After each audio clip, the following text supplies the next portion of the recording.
Duterte is not as good as how his supporters describe him to be.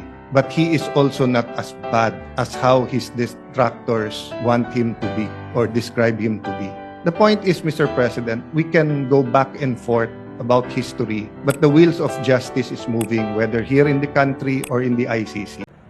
Well, pakinggan natin ito, no, yung speech ni Peter Cayetano para mag-resolution yung Senate na pagbigyan ng interim release ni former President Rodrigo Duterte. No, napaka-emotional nito kasi lahat ng sinasabi ni Senator Cayetano tago sa puso at may katotohanan.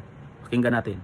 Having said that, I know three things. One, you are presumed innocent until you're proven guilty. And all human rights activists will say yung humanitarian treatment. But my point is this, it is not against the tenets of human rights to allow any person, especially a former president of the country, to be under house arrest, especially in the condition of President Duterte, who is 80 years old. Well, at least when he was brought there, he was mentally strong. I don't really know how he is now. Can you imagine how President Duterte is coping now? So I'll oversimplify the resolution, and I know members of the Senate, especially the minority, will also speak. No? Ang appeal lang po is humanitarian treatment, and ang appeal po is that we do it as a country. So first step ang Senate, but I'll use this podium to appeal to Malacanang.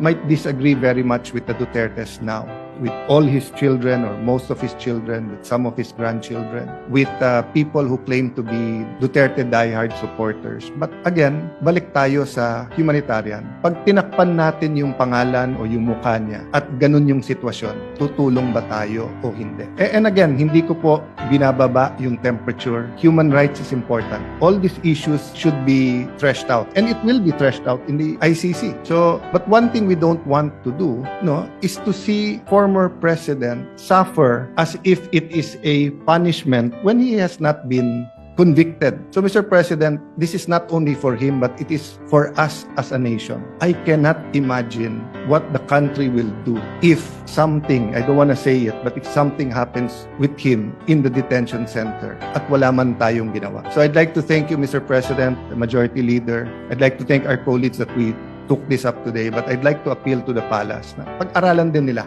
Just on the humanitarian, ang punto dito, he's a citizen of our country, he's 80 years old, he needs medical attention, he needs his family, he needs people to talk to. So thank you for this opportunity, Mr. President, and may I defer naman to the Majority Leader who will also sponsor this measure. Thank you, Mr. President. No, marami kasi ang nagsasabi na bakit daw bigyan ng special treatment si Digong, hindi daw niya binigay iyan sa mga drug suspect na namatay. No? Yung mga drug suspect kasi, yung intention kasi nila masama. No, gusto nilang 'di ba, mga pusher, gusto nilang magbenta ng shabu para magkapera, tapos nasisira ang buhay ng mga kabataan. Subalit si Digong, no, yung mga namatay, no, yung kampanya ni Digong kontra droga, may good intention ron. Yun ay para ayusin ang ating bansa. Tapos yung kampanya niya, hindi naman yun kampanya laban sa mga durugista. Yun ay kampanya kontra droga.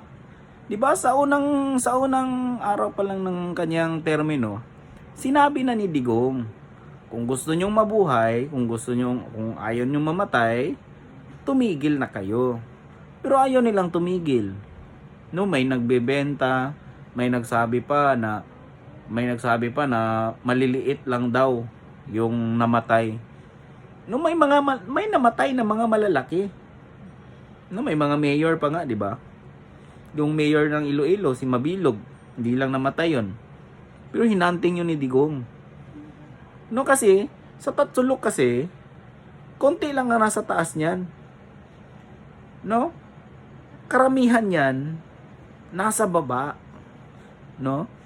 Tapos yung mga namatay, no, hindi naman lahat yun AJK. No, marami doon pinatay kasi nagkaunsihan, no, namatay kasi magiging witness ito sa atin. No? Kahit hindi pa siya umupo, yung nanalo pa lang siya, president-elect pa lang siya, marami nang namatay.